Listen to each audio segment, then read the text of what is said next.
we have two options. We have a dual caliper bracket that uses 2 Willwood brakes, and then one that uses a stock brake and a Willwood brake. On this car, we're using 2 Willwood brakes, so we have to adapt the stock hardline to an AN line.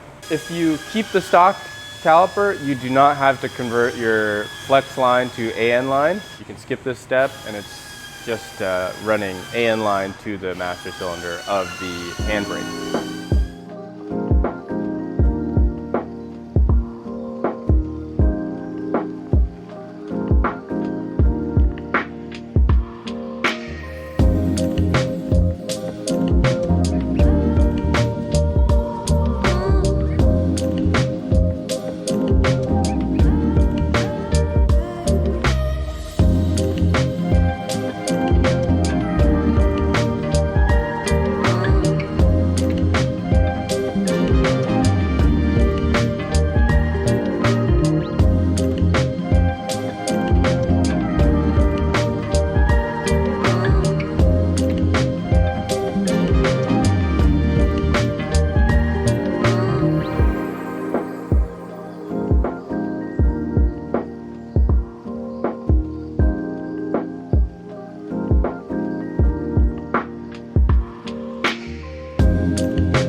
Okay, so if your caliper is not centered in the rotor, put the provided shim or washer in between the bracket and the caliper right here.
Here you can see now I have it all assembled. I'm gonna run it under the carpet and we're gonna install it in the car.